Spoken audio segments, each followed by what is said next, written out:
नमस्कार ख्यार दोस्तों। क्या आपने कभी सोचा है कि अगर आपको हर रात एक रहस्यमयी चिट्ठी मिले तो आप क्या करेंगे?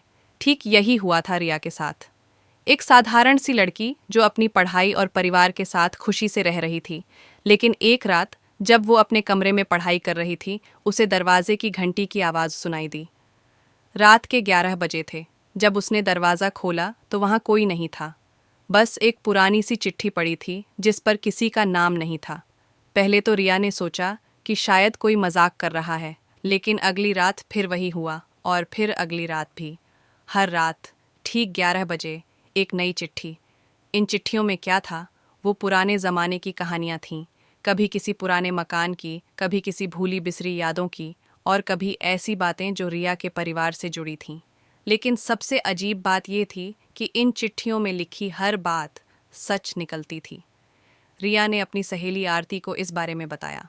दोनों ने मिलकर इस रहस्य को सुलझाने की ठानी। उन्होंने पता लगाया कि रिया के घर में पहले एक बुजुर्ग रहते थे जो कहानियां लिखा करते थे। वो अपनी अधूरी कहानियां पूरी किए बिना ही इस दुनिया से चले गए। धीरे धीरे रिया को समझ में आया कि ये चिट्ठियां उसे कुछ सिखाना चाहती हैं। हर कहानी में एक सीख छिपी थी, कभी परिवार के महत्व की, कभी सच्चाई की, और कभी दूसरों की मदद करने की। एक दिन रिया ने देखा कि उसके पड़ोस में एक नई फैमिली शिफ्ट हुई है। उनकी एक छोटी बच्ची थी जो बीमार थी। उस रात की चिट्ठी में लिखा था कि कैसे एक छोटी सी मदद किसी की ज़िंदगी बदल सकती है। रिया ने उस परिवार की मदद की, उनकी बच्ची के लिए दवाइयाँ लाने में मदद की, उसके साथ खेली, और धीरे धीरे वो बच्ची ठीक होने लगी।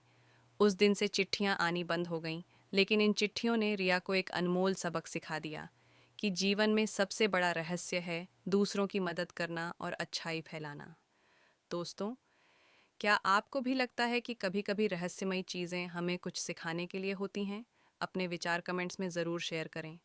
और हाँ, अगर आपको यह कहानी पसंद आई तो चैनल को सब्सक्राइब करना न भूलें और बेल आइकन को ज़रूर दबाएं ताकि ऐसी और दिलचस्प कहानियों के नोटिफिकेशन आपको मिलते रहें।